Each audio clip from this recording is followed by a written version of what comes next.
ഒരു കാര്യം ഞാൻ ഉറപ്പിച്ചു പറയാം, ഇപ്പോൾ എൻ്റെ വകുപ്പിൻ്റെ പ്ലാൻ കമ്മീഷനകത്തോട് പദ്ധതി തയ്യാറാക്കുക, അത് നടന്ന ചരിത്രമായിരിക്കും കേരളത്തിൽ. ഇൻഷുറൻസ് ഉള്ള ഒരാൾ സ്വകാര്യ പോകും, കാശുള്ള ആൾ സ്വകാര്യ പോകും, പോടാതെ പറയാൻ പറ്റും. അത് അവരുടെ സൗകര്യം. ഇപ്പം മികച്ച ചികിത്സ കിട്ടുന്ന ആദ്യം എവിടെയാണോ അങ്ങോട്ട് പോകും. 10 ദിവസമാണ് ആ പ്രൊജക്ട്. 36 സ്റ്റേജ്. ആ 36 സ്റ്റേജിൽ ചെങ്ങന്നൂരിൽ എല്ലാവർക്കും ആടാനും പാടാനും അവസരമുണ്ടായി. ഭിന്നശേഷിക്കാരായിട്ടുള്ള കുഞ്ഞുങ്ങൾ അവരെ നമ്മൾ ആലോചിച്ചിട്ട് അവരുടെ ഒരു പ്രോഗ്രാം കേരളത്തിലെമ്പാടും നടത്തി. ഇതുപോലെ തന്നെ അവർക്ക് ചെറിയ സാമ്പത്തിക സഹായം 3500 രൂപ കൊടുത്തിട്ട് കേരളം എമ്പാടുമുള്ള ഭിന്നശേഷിക്കാരെ പല ജില്ലകളിലായിട്ട് പുറത്തിറക്കി. You are watching India's first NGO television, Malanadu TV, India. നമസ്കാരം. ഇന്ന് നമ്മളോടൊപ്പം ജനനായകരിൽ പങ്കെടുക്കുന്നത് ശ്രീ സജി ചെറിയാൻ സാറാണ്. ബഹുമാനപ്പെട്ട നമ്മളുടെ ഫിഷറീസ് യുവജനക്ഷേമ സാംസ്കാരിക മന്ത്രിയായ ശ്രീ സജി ചെറിയാൻ സാറിനെ സ്വാഗതം. നമസ്കാരം. ശരിക്കും പറഞ്ഞാൽ ഒരു സാംസ്കാരിക മേഖലയ്ക്ക് സജി ചെറിയാൻ എന്നുള്ള ഒരാളിനെ കവിഞ്ഞൊരാളില്ല എന്ന് ഞാൻ കാണുന്നത്. കാരണം അങ്ങയുടെ തുടക്കം മുതലുള്ള കാര്യങ്ങൾ നിരീക്ഷിക്കുന്ന ഒരു ജേർണലിസ്റ്റാണ്. ആദ്യകാലം മുതൽ അങ്ങേക്ക് അറിയാത്ത മേഖലകളുണ്ടെങ്കിൽ പലരോടും കാര്യങ്ങൾ അന്വേഷിച്ച് ആ മേഖലയ്ക്ക് എന്തൊക്കെ ചെയ്യാൻ സാധിക്കുമോ എന്നുള്ള കാര്യങ്ങളിൽ വ്യാപകനാകുകയും അത് ഇംപ്ലിമെന്റ് ചെയ്യാൻ ഒരു ശ്രമം നടത്തേണ്ടത്. ഇപ്പം അതിൻ്റെ ഭാഗമായിട്ട് നാളുവരെ ഇല്ലാത്തൊരു വലിയൊരു കാര്യമായിരുന്നു കലാകാരന്മാരുടെ ഒരു ഓട്ടോബയോഗ്രഫി, വീഡിയോഗ്രാഫി ചെയ്യുക, അടുത്ത തലമുറയ്ക്ക് അത് പഠിക്കാനുള്ള ഒരു സംവിധാനം ഒരുക്കുക എന്നുള്ളതായിരുന്നു. ശരിക്കും അത്തരം കാര്യങ്ങളൊക്കെ എന്തുകൊണ്ട് ഈ സാംസ്കാരിക വകുപ്പ് ചെയ്യുന്നില്ല എന്ന് പലപ്പോഴും നമ്മൾ പല ഇന്റർവ്യൂവിലും പറഞ്ഞിട്ടുണ്ട്. ഇന്ന് അതൊക്കെ ചെയ്തൊരു മന്ത്രിയെ നമുക്ക് കിട്ടിയിരിക്കുകയാണ്. അപ്പോൾ ഒരുപാട് കാര്യങ്ങൾ അങ്ങയുടെ ഭാഗത്ത് നിന്ന് സമൂഹത്തിന് കിട്ടിക്കൊണ്ടിരിക്കുന്നു. ഇനിയും ഒരുപാട് കാര്യങ്ങൾ കിട്ടണം എന്ന് ആഗ്രഹിക്കുന്ന ഒരു വ്യക്തി കൂടിയാണ് ഞാൻ. എന്തായാലും ജനനായകർ എന്നുള്ള മലനാട് ടിവിയുടെ ഈ പ്രോഗ്രാമിൻ്റെ ഉദ്ദേശം തന്നെ ഇലക്ട് ചെയ്യപ്പെടുന്ന നമ്മളുടെ ജനനായകർ അവർ 5 വർഷം എന്ന ആ സ്പാനിൽ നിന്നുകൊണ്ട് എന്തൊക്കെയാണ് സമൂഹത്തിനോട് ചെയ്യുന്നത്, അതിൽ ദീർഘവീക്ഷണ പരിധിയുള്ള ഇതേപോലെ എന്തെങ്കിലും തൻ്റെതായിട്ടുള്ള ഭാഗത്ത് നിന്ന് കൊണ്ടുകൂട്ടണമെന്ന് ആഗ്രഹിക്കുന്ന മന്ത്രിമാരുണ്ടോ അല്ലെങ്കിൽ എംഎൽഎമാരുണ്ടോ എന്നൊക്കെയുള്ളൊരു അന്വേഷണമാണ് ഞങ്ങളുടെ ഈ പ്രോഗ്രാമിലൂടെ വരുന്നത്. അതുകൊണ്ട് തന്നെ സമസ്തരും ജനനായകരാകുന്നു. ആ എംഎൽഎയോടൊപ്പം തോളോട് തോൾ ചേർന്നുകൊണ്ട് ആ മണ്ഡലത്തിൻ്റെ വികസനത്തിന് ഏതൊക്കെ ഡിപ്പാർട്ട്മെൻറ്റുകളാണ് ജനാധിപത്യ സംവിധാനത്തിൽ, ഈവൻ മീഡിയ വരെ അല്ലെങ്കിൽ നമ്മുടെ ജുഡീഷ്യറി വരെ ഈ ഒരു മണ്ഡലത്തിൽ നിന്നുകൊണ്ട് എന്തൊക്കെ ചെയ്യുന്നു എന്നുള്ള ഒരു അന്വേഷണം കൂടിയാണ് ഞങ്ങൾ ജനനായകർ. അവിടെയാണ് ഞങ്ങൾക്ക് സജി ചെറിയാൻ സാറിന് ഒന്ന് ഇൻ്റർവ്യൂ ചെയ്യാൻ പോലും ഒരവസരം കിട്ടുന്നത്. പ്രധാനമായിട്ടും 3 ഡിപ്പാർട്ട്മെൻറ്റ്. സാംസ്കാരികത്തിലേക്ക് നമുക്ക് ആദ്യം തന്നെ കടന്നു വരാം. ശരിക്കും പറഞ്ഞാൽ കലാകാരന്മാരുടെ ഒരു ആശ്രയമായിരുന്നു ഇടക്കാലത്ത് സാംസ്കാരിക വകുപ്പ് നൽകുന്ന പല സഹായങ്ങളും ക്ഷേമ പദ്ധതികളൊക്കെ. ഇന്ന് ഏറ്റവും കൂടുതൽ സാംസ്കാരിക വകുപ്പ് ശ്രദ്ധിക്കപ്പെടുന്നത് ഒരു കലാകാരൻ അവൻ്റെ സംഭാവന സമൂഹത്തിന് നൽകുന്നതിനെ സാംസ്കാരിക അടുത്ത തലമുറയ്ക്ക് വേണ്ടി മാറ്റിവെക്കാനാണ്. പുതുതായിട്ട് അങ്ങനെ ആവിഷ്കരിച്ച പദ്ധതികൾ ഏതൊക്കെയാണ്? സാംസ്കാരിക വകുപ്പിൽ ഒരുപാട് പദ്ധതികൾ ഇപ്പോൾ നമ്മൾ ഇതിപ്പോൾ ഡിജിറ്റൽ യൂണിവേഴ്സിറ്റിയുമായി നമ്മൾ ഒരു കോൺട്രാക്ട് ചെയ്തു. അതായത് കേരളത്തിലെ സാംസ്കാരിക രംഗത്ത് പ്രവർത്തിക്കുന്ന പരമാവധി ആളുകൾ അവരെ നേരിട്ട് അവരുടെ ഇൻ്റർവ്യൂസ്, അവരുടെ കലാ പരിപാടികൾ, ഒരു അധ്യാപകരാണെങ്കിൽ അദ്ദേഹം ക്ലാസ് എടുക്കുക. അപ്പോൾ പ്രൊഫസർ എം സാറിന് യൂണിവേഴ്സിറ്റി കോളേജിലെ അധ്യാപകർ അദ്ദേഹത്തെ നേരിട്ട് യൂണിവേഴ്സിറ്റി കോളേജ് കൊണ്ടുവന്നിട്ടുണ്ടായിരുന്നു. ഞാനടക്കം വിദ്യാർത്ഥികളായിട്ടിരുന്നു 1 മണിക്കൂർ ക്ലാസ്. 1 മണിക്കൂർ ക്ലാസ്സിൽ അദ്ദേഹം പഠിപ്പിച്ച കുട്ടികളൊക്കെ അവർക്ക് വലിയ ലോകപ്രസിദ്ധ ആളുകളാണ്, പക്ഷെ ഒത്തിരി ആളുകൾ വലിയൊരു എക്സ്പീരിയൻസ് ആണ്. അപ്പോൾ അതേ ക്ലാസ് എടുക്കുന്നു, സംശയങ്ങൾ ചോദിക്കുന്നു, ഒരു പഴയ ഒരു അത് ക്രിയേറ്റ് ചെയ്യും. അപ്പോൾ അത് ഇപ്പോൾ പിന്നെ സാനുമാഷിൻ്റെ ക്ലാസ് മഹാരാജാസ് കോളേജിൽ ഇപ്പോൾ നമുക്ക് മോഹൻലാലിൻ്റെ ഇൻ്റർവ്യൂ ഞാൻ, മധുസാറിൻ്റെ ഇൻ്റർവ്യൂ ഞാൻ, മിനിസ്റ്റർ എന്നത് ഞാൻ ചെയ്യുന്നു. എല്ലാവരുടെയും ഇത് പറ്റില്ല. മിനിസ്റ്റർ ചെയ്യുന്നുണ്ട്, പിന്നെ ഡയറക്ടർ ചെയ്യുന്നുണ്ട്. അങ്ങനെ നമ്മുടെ കലാരംഗത്തുള്ള ഓരോരുത്തരെയും നമ്മൾ അവരുടെ ഇൻ്റർവ്യൂസും ഈ പറഞ്ഞ പോലെ കലാപരിപാടി ഇത് തുടങ്ങാൻ കാര്യം നമ്മുടെ കോവിഡ് സമയത്ത് കലാകാരന്മാരെ എങ്ങനെ സഹായിക്കാമെന്നതിനെ പറ്റി ഒരു ഡിസ്കഷൻ നമുക്ക് നേരിട്ട് പരിപാടി അവതരിപ്പിക്കാൻ പറ്റും. അപ്പോൾ ഓൺലൈൻ വഴി അവരുടെ കലാപരിപാടിയിൽ എങ്ങനെയാണ് നമുക്ക് നാട്ടിലെത്തിച്ച് ഇവരെ സഹായിക്കാൻ പറ്റും. അങ്ങനെ ഒരു പ്രോജക്റ്റാണ് മഴവിഴി എന്ന പേരിൽ ആദ്യം ഭാരത് ഭവനെ കൊണ്ട് ഞാൻ ചെയ്യുന്നത്. ഡോക്ടർ പ്രമോദാണ് അദ്ദേഹത്തിന് കൊണ്ടത് ചെയ്തു. നല്ല ഇൻസ്പിറേഷനാണ്. 3500 കലാകാരന്മാർക്ക് ആ വർഷം വേദി 3500 രൂപ വെച്ചു. ഓൺലൈൻ നമ്മുടെ കലാപരിപാടി നമ്മൾ എടുക്കുക, എന്നിട്ട് നമ്മളത് സംരക്ഷിക്കുക. അത് വന്നപ്പോഴാണ് എൻ്റെ മനസ്സിൽ ആശയം ഇത് വീഡിയോ ആക്കി ഇത് നമുക്ക് ഡിജിറ്റലൈസ് ചെയ്ത് അവരുടെ അങ്ങനെ വന്നപ്പോൾ അടുത്ത വർഷം വന്നപ്പോൾ നമ്മൾ ഈ ആദിവാസി മേഖലയിൽ ആളുകളുടെ കലാരൂപങ്ങൾ അത് ആയിരക്കണക്കിന് കലാരൂപം. അപ്പോൾ അട്ടപ്പാടിയായിരുന്നു എൻ്റെ സംസ്ഥാനത്ത് ഞാൻ അതൊരു വ്യത്യസ്ത അനുഭവം. ഭയങ്കരമായ ആളുകൾ എടുത്ത് അവിടെ നമ്മൾ 3-4 ദിവസം ക്യാമ്പ് ചെയ്തു. ആദ്യത്തെ ഒരു പ്രോജക്റ്റ് അവിടെ ചെയ്തു. പിന്നെ കേരളത്തിലെ ഏതാണ്ട് മലയോര മേഖലയിലെ 7-6 ജില്ലകൾ വെച്ചു. അപ്പോൾ ഒരുപാട് കലാകാരന്മാരുടെ 100 കണക്കിന് കലാപരിപാടിയുണ്ട്. അവർക്കൊരു 3000 രൂപ കണ്ട് നമ്മൾ കൊടുക്കും. അവരുടെ പരിപാടി അവതരിപ്പിക്കൊരു 3000 രൂപ. അപ്പോൾ ഭയങ്കര സന്തോഷം. അതപ്പോൾ പിടിയാണ്.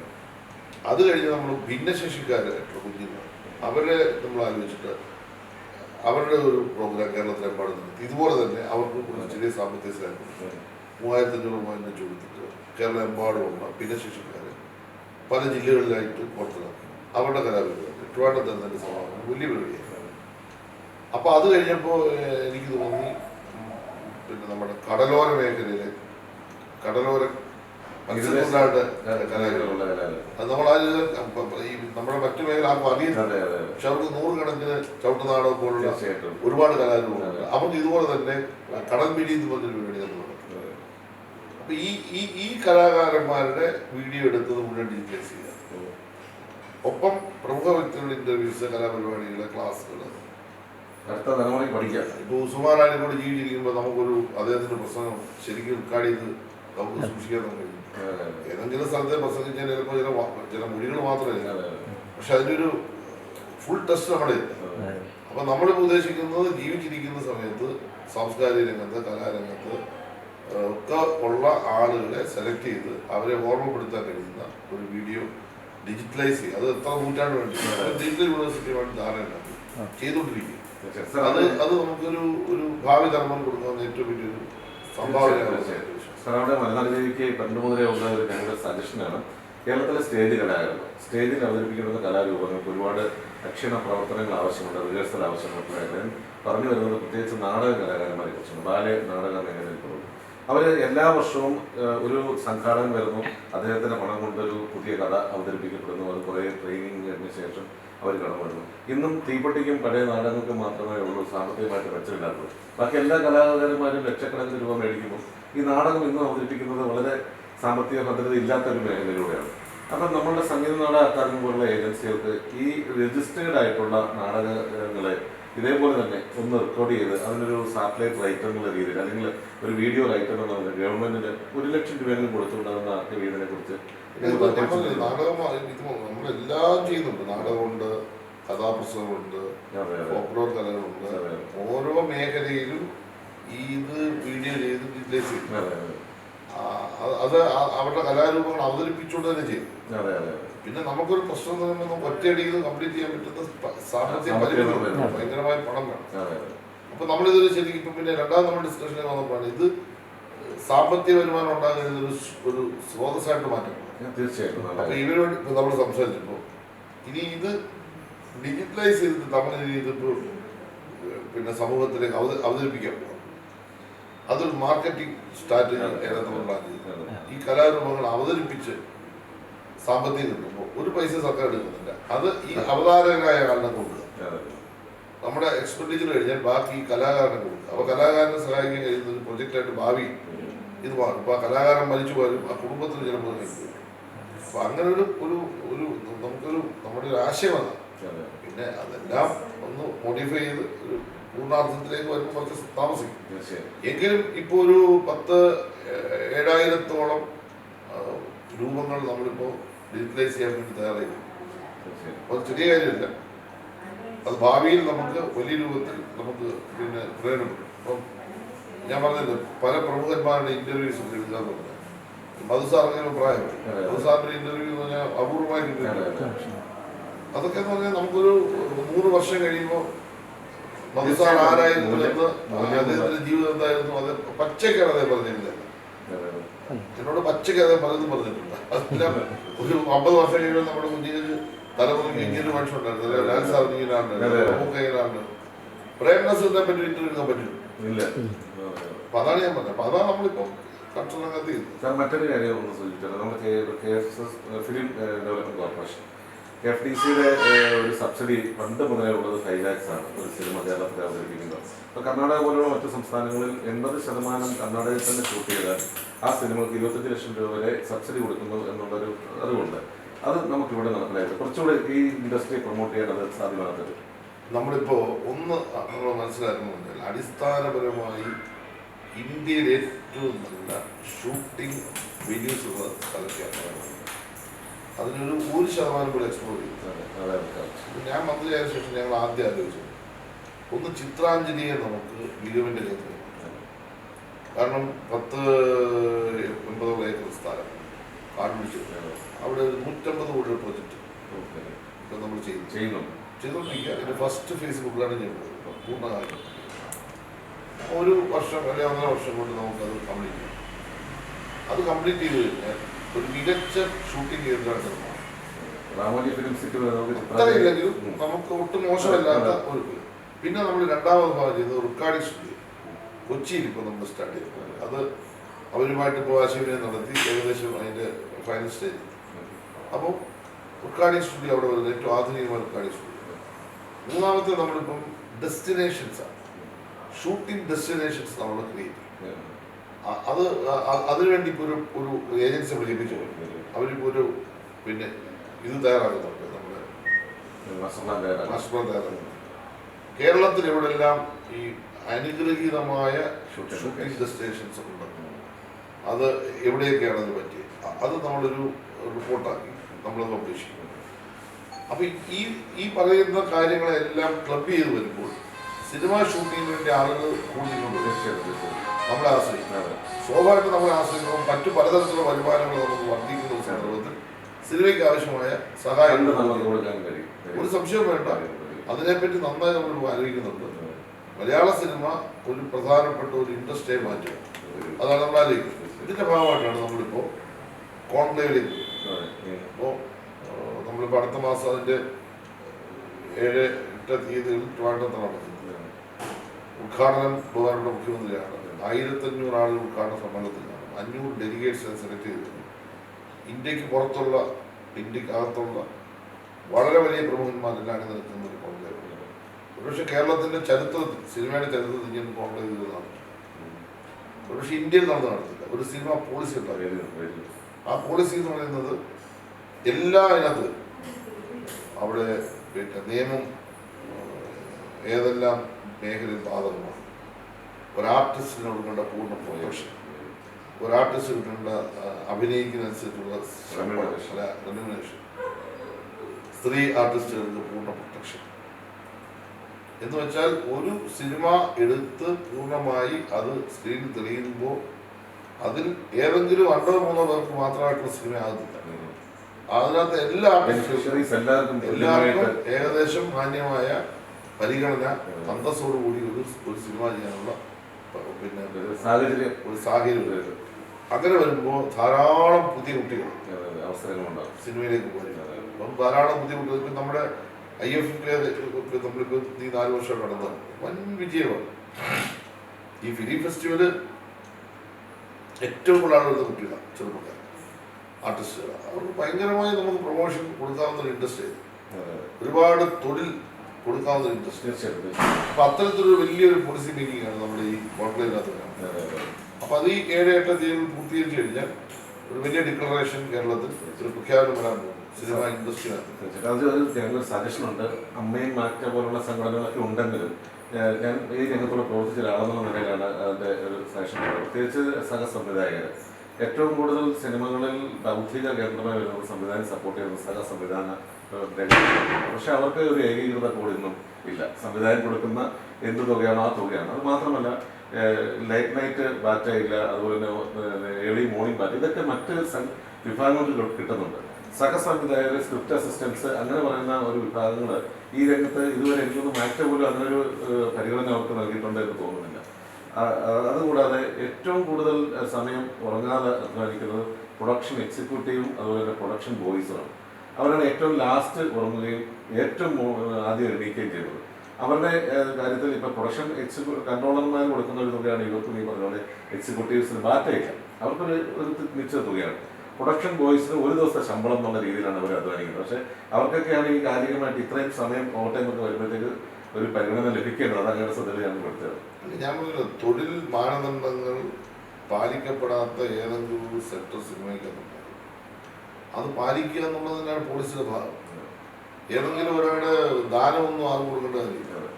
ഒരു സിനിമ എടുക്കുമ്പോൾ ആ സെറ്റിൽ പ്രവർത്തിക്കുന്നവർക്ക് കൊടുക്കേണ്ട തൊഴിൽപരമായ അർഹതപ്പെട്ട എല്ലാ അലവൻസുകളും സാലറി കൊടുത്തിരിക്കണം. അല്ലാതെ വെറുതെ ഒരാളെ വിളിച്ചെടുത്തിട്ട് സിനിമയിലെ ഭാഗം അഭിനയിപ്പിക്കാം എന്ന് പറഞ്ഞിട്ട് പൈസ കൊടുക്കാതിരിക്കാൻ പറ്റും. അതാണ് ഞാൻ പറഞ്ഞത്, ഇതിലൊരു വ്യക്തത ഒരു വ്യക്തത ഇത് വരാൻ പറ്റും. വ്യക്തത വരും, അത് അതിന്റെ നിയമനിർമ്മാണം വരും, വ്യക്തത വരും, കൃത്യമായ തൊഴിൽ നിയമം അതിനകത്ത് വരും. അവിടെ നേരത്തെ രജിസ്ട്രേഷൻ ഉണ്ടാകും. ഒരു സിനിമ ചുമ്മാ എടുത്തിട്ട് പോകാൻ പറ്റില്ല. സിനിമ എടുക്കണമെങ്കിൽ അതിന് രജിസ്ട്രേഷൻ ഉണ്ടാവണം, സർക്കാർ അറിയണം, എവിടെയാണ് ഷൂട്ടിംഗ് എന്നുള്ള അറിയണം, എല്ലാ കാര്യവും അറിയണം. ഇപ്പൊ അങ്ങനൊന്നുമില്ല. കണ്ടന്റ് എന്താണെന്ന് എല്ലാം അറിയണം. കണ്ടന്റ് നമ്മൾ ഇടപെടത്തില്ല, പക്ഷെ എന്താണ് ഉദ്ദേശം എന്നുള്ളത് കൃത്യമായി നമുക്ക് എല്ലാം മനസ്സിലാകുന്ന വിധത്തിലുള്ള ഒരു നടപടിക്രമങ്ങളാണ് ഈ കോൺഗ്രസ്. അപ്പൊ അത് പക്ഷെ എല്ലാവരെയും വിശ്വാസം എടുത്തിട്ടാണ്, എല്ലാവരെയും നമ്മൾ വിശ്വാസം എടുത്തുകൊണ്ട് അവരുടെ എല്ലാ അഭിപ്രായങ്ങൾ കേട്ടുകൊണ്ടാണ് ഈ കോൺക്ലേവിലേക്ക് നോക്കുന്നത്. മോഹൻലാൽ പങ്കെടുക്കുന്നുണ്ട്, ഇപ്പോൾ ഷീല വരുന്നുണ്ട്, കേരളത്തിൽ ഇന്ത്യയിലും അഭിനയിച്ചിട്ടുള്ള ജയാബച്ചൻ വരുന്നുണ്ട്, ഒരുപാട് ആർട്ടിസ്റ്റുകൾ വരുന്നുണ്ട്. അപ്പൊ അവരുടെ എല്ലാ അഭിപ്രായം കേട്ടിട്ട് 9 വിഷയങ്ങളെ അധികരിച്ചു 9 പാനൽ ഡിസ്കഷൻ തന്നെ ഉണ്ട്. ഏതാണ്ട് ഒരു 10-40ഓളം വിഷയങ്ങൾ അധികരിച്ചാണ് 9 പാനൽ ഡിസ്കഷൻ. ഇതിനകത്തെല്ലാം വരും. അതെല്ലാം കൂടെ വെച്ചുകൊണ്ട് ഒരു പോളിസി തയ്യാറാക്കുക. ആ പോളിസി നടപ്പാക്കിയാൽ വലിയ തരത്തിലുള്ള മാറ്റം കേരളത്തിലെ ഈ ഫിലിം ഇൻഡസ്ട്രി വരുന്നതാണ്. എന്നാലും സജി ചെറിയൻ എന്ന് പറയുന്ന ഒരു വ്യക്തിയെ സംബന്ധിച്ച് പറയുന്ന ഒരു സംഘാടകനാണ്. സരസ് പോലെയുള്ള മഹാമേളകൾ നാട്ടിൽ അതിനു മുമ്പേ സംഘടിപ്പിച്ചിട്ടുണ്ട്. നമ്മൾ ഒരു പക്ഷേ ജില്ലാ സെക്രട്ടറി ആയിരിക്കുന്ന കാലം മുതലേ ആലപ്പുഴ ജില്ലയുടെ സമഗ്രമായിട്ടുള്ള സാംസ്കാരിക മേഖലയിൽ അങ്ങനെ ഒരു ഇടപെടൽ നടത്തുന്നത് കണ്ടിട്ടുണ്ട്. അത് വള്ളംകളിയുടെ കാര്യത്തിലായാലും അല്ലെങ്കിൽ മറ്റ് ഇതര സാമൂഹികമായിട്ടുള്ള ആഘോഷങ്ങൾ കോർഡിനേറ്റ് ചെയ്യുന്നതിനകത്തായാലും അങ്ങനെ ഒരു നേതൃത്വം പലപ്പോഴും ശ്രദ്ധിച്ചിട്ടുണ്ട്. അതാണ് സരസ് ഇന്റർനാഷണലായിട്ടാണ് ഈ ചെങ്ങന്നൂർ അറിയപ്പെട്ടത് അല്ലേ. ദേശീയ തലത്തിൽ അല്ലെങ്കിൽ അന്തർദേശീയ തലത്തിലുള്ള ഒരു വനിതാ സംരംഭകരെയൊക്കെ ആദരിക്കുന്ന സംവിധാനം, അത് പിന്നെ നമ്മുടെ കുടുംബശ്രീ അയൽക്കൂട്ടങ്ങളിൽ പങ്കെടുത്ത വനിതകൾക്കടക്കം ഒരു ഇൻസ്പിറേഷനാണ് നൽകിയത്. അപ്പം സരസ് പോലെയുള്ള പദ്ധതികളെ കുറിച്ച് ഇപ്പം എനിക്ക് തോന്നുന്നു ക്ലബ്ബുകൾ സംഘടനകളുടെ അഭാവമാണ് രാജ്യത്ത് വിഘടനവാദം കൂടുതൽ വർദ്ധിച്ചിരുന്നത്. പണ്ടൊക്കെ നമുക്ക് സാംസ്കാരിക സംഘടനകളുണ്ടായിരുന്നു ഒരുപാട്. ശരിക്കും അങ്ങനെയൊക്കെ നടത്തുന്ന ഈ സരസൊക്കെയാണ് ഇപ്പോൾ ഒരു അതിനൊക്കെ ഒരു കുറച്ചൊക്കെ ഒരു സന്തോഷം തരുന്ന ഒരു ഇടപെടൽ എന്ന് പറയുന്നത്. സാമൂഹികമായിട്ട് ഒരു ഉച്ചനീതിത്തില്ല, അതായത് കക്ഷി രാഷ്ട്രീയമൊന്നുമില്ല, മതമില്ല അല്ലേ, ഒന്നുമില്ലാതെ ഒരു ജനതയെ മുഴുവനും ആവേശത്തോടുകൂടി ഒരുമിപ്പിക്കുന്ന ഒരു യൂണിറ്റി ഡൈവേഴ്സിറ്റി തന്നെയാണ് അത് നമ്മൾ നടന്നത്. ഈ സരസ് പോലുള്ള സംവിധാനങ്ങൾ നടത്താൻ കേരളത്തിലെ സാംസ്കാരിക ക്ലബ്ബുകൾ മുന്നോട്ട് വരികയാണെങ്കിൽ അവർക്ക് വേണ്ട സപ്പോർട്ടുകൾ ചെയ്തുകൊണ്ട്. അത് ഞാൻ MLA ആയതിനു ശേഷം എൻ്റെ മണ്ഡലത്തിൻ്റെ വികസന കാര്യങ്ങൾ വലിയ തോതിൽ ശ്രദ്ധിക്കുന്നത് വളരെ പിന്നിലാണ് തീർച്ചയായിട്ടും. അവിടെ നിന്നൊരു വലിയ കുതിച്ചാട്ടാണ്. ഏറെക്കുറെ എല്ലാ കാര്യങ്ങളും കൂടെ ആയി കഴിയും. നല്ല റോഡുകൾ, പാലങ്ങൾ, കുടിവെള്ളം, വിദ്യാഭ്യാസ സ്ഥാപനങ്ങൾ, പുതിയ കെട്ടിടങ്ങൾ, ആശുപത്രികൾ എല്ലാം ഏറെക്കുറെ ആയി കഴിയും. പക്ഷെ വികസനം എന്ന് പറയുന്നത് അന്ന് പ്രതിപാദിച്ചതുപോലെ മനുഷ്യന്റെ യൂണിറ്റി ഇല്ലെങ്കിൽ ഈ വികസനത്തിന് യാതൊരു ആവശ്യമില്ല. നമ്മൾ യഥാർത്ഥത്തിൽ നമ്മുടെ സെക്യുലറായിട്ടുള്ള നമ്മുടെ ചിന്താഗതിയെ, നമ്മുടെ ഡെമോക്രാറ്റിക്കുള്ള ചിന്താഗതിയെ ജനങ്ങളെ യൂണിഫൈ ചെയ്ത് അവരുടെ അഭിരുചികൾ സമൂഹത്തിലെത്തിച്ച് അവർ സന്തോഷവാന്മാരായി മാറുമ്പോഴാണ് ഈ പ്രക്രിയ പൂർത്തി. അതാണ് വികസനം എന്ന് ഞാൻ കാണുന്നത്. ഒരാൾ സങ്കടപ്പെടുന്ന ഒരു നാട്ടിൽ വികസനം ഉണ്ടായിരുന്നു. എൻ്റെ മണ്ഡലത്തിൽ എല്ലാവരും സന്തോഷിക്കണം. ഞാൻ അത് എൻ്റെ മണ്ഡലത്തിൽ ഇപ്പോൾ എനിക്ക് പറ്റും. ഞാൻ MLA എന്ന് പറഞ്ഞു എൻ്റെ വകുപ്പിൽ പരമാവധി ഞാൻ സന്തോഷിക്കണമെന്ന് വെച്ചാൽ ഞാൻ എൻ്റെ പാലിയേറ്റീവ് ചെയ്യുന്നു. കേരളത്തിലെ ഏറ്റവും വലിയ പാലിയേറ്റീവ് എല്ലാം ഞാൻ ചെയ്യുന്ന കരുണ പെയിൻ പാലിയേറ്റീവ്. അത് ചെയ്യുന്നതെന്ന് പറഞ്ഞാൽ ഒരു സങ്കടം ഒരാൾക്ക് വരും. അപ്പോൾ എൻ്റെ വീട്ടിലേക്ക് രാവിലെ ഒരാൾ വരിക നോ എന്ന ആൻസർ പറയാനല്ല ഞാൻ ചെയ്യും. യെസ് എന്ന ആൻസറാണ് വേണ്ടത്. അത് ഞാൻ വെറുതെ ചെയ്ത് കൊടുക്കുക, ഇല്ലെങ്കിൽ അതിന് വഴി പറഞ്ഞു കൊടുക്കുക. ഞാനെല്ലാം ചെയ്ത് കൊടുക്കുക എന്നുള്ള പറഞ്ഞതിൻ്റെ അർത്ഥം. പക്ഷെ എൻ്റെ പരിമിതിക്കുള്ളിൽ നിന്നുകൊണ്ടും ചെയ്യാവുന്നതാണ് ചെയ്തു കൊടുക്കുക. അവർ പറയുന്നത് കേൾക്കുക. അപ്പോൾ ഒരു ജനപ്രതിനിധി എന്നുള്ള നിലയിൽ ഞാൻ എപ്പോഴും കാണുന്ന ഒരു വിഷയം ജനങ്ങളെ ആഹ്ലാദത്തിനായി ജീവിക്കും, അവരുടെ കമ്പാഷൻ. അപ്പൊ അതിനാണ് ഞാൻ ആദ്യം ചെങ്ങന്നൂർ പെരുമ എന്നതുപോലെ MLA വൻ വിജയമായി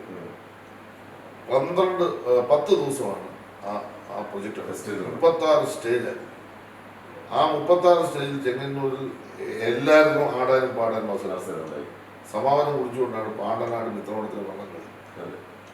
ഒരുപക്ഷെ ആലപ്പുഴ നെഹ്റു ട്രോഫി വെല്ലുന്ന വള്ളം കളിയിൽ മുഴുവൻ ചുണ്ടൻവള്ളങ്ങളും ഭൂരിപക്ഷം ചുണ്ടൻവള്ളം.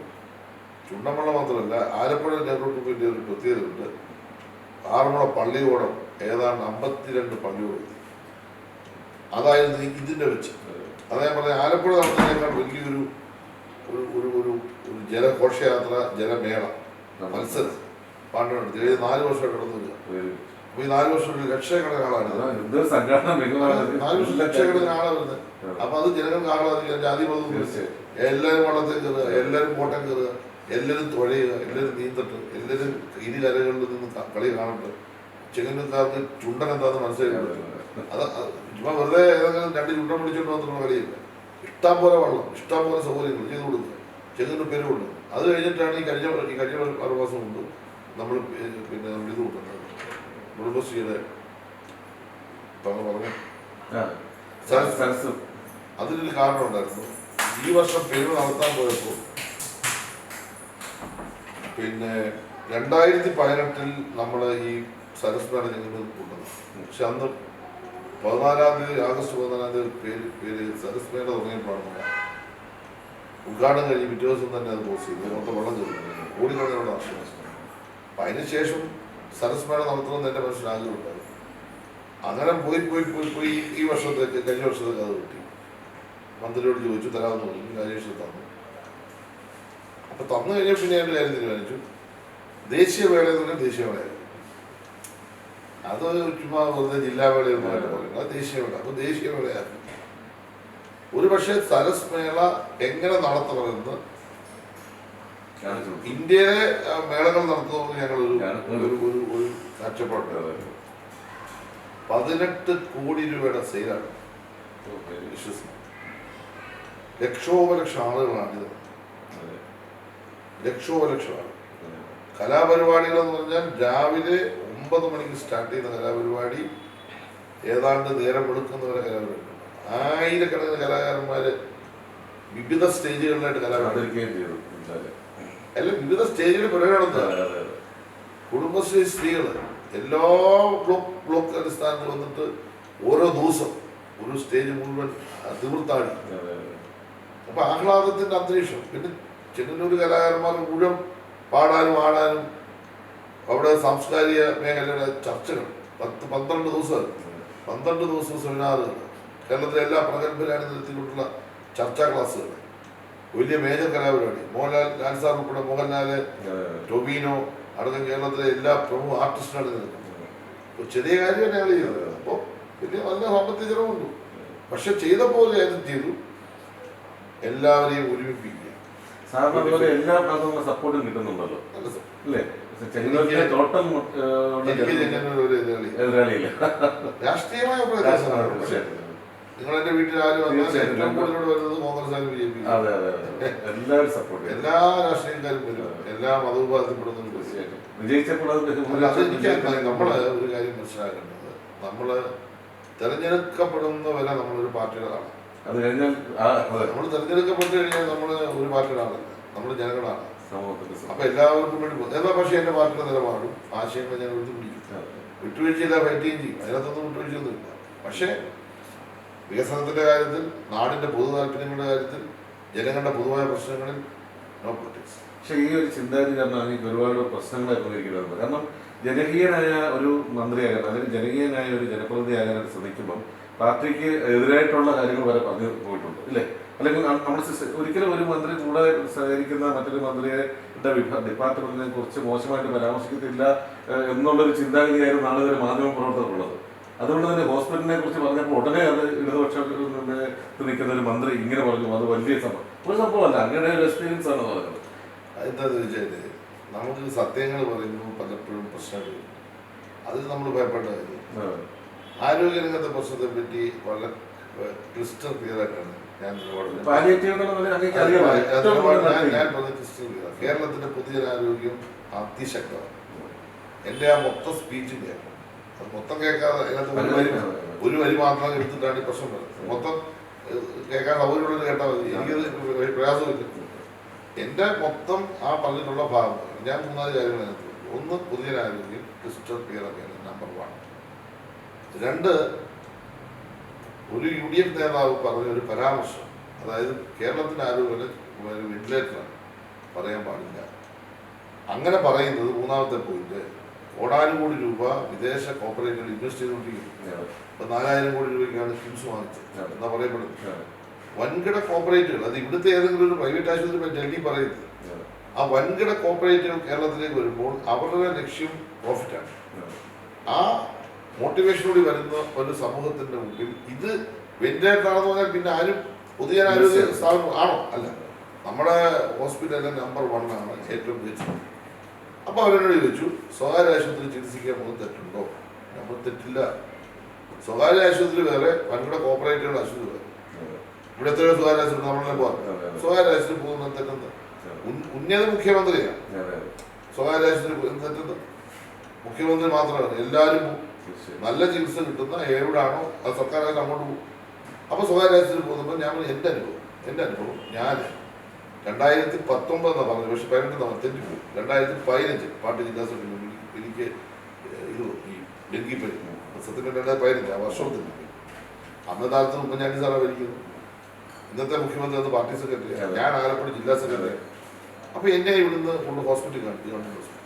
അപ്പോൾ അവർ പറഞ്ഞു ചില സീരിയസ് ആണ്, അതുകൊണ്ട് നേരെ ഏതെങ്കിലും നല്ല ഹോസ്പിറ്റലിൽ പോകും. അപ്പോൾ അവരെല്ലാം കൂടെ ആളുകളെല്ലാം ആലോചിച്ചു, ഞാനെല്ലാം ആലോചിക്കുന്നു, ആളുകൾ ആലോചിച്ചു അമൃത ഏറ്റവും നല്ല ഹോസ്പിറ്റലാണ്. ശരിയാണ്, അന്ന് കേരളത്തിലെ ഏറ്റവും നല്ല മികച്ച ഹോസ്പിറ്റൽ, ഇന്നും നല്ല മികച്ച ഹോസ്പിറ്റൽ.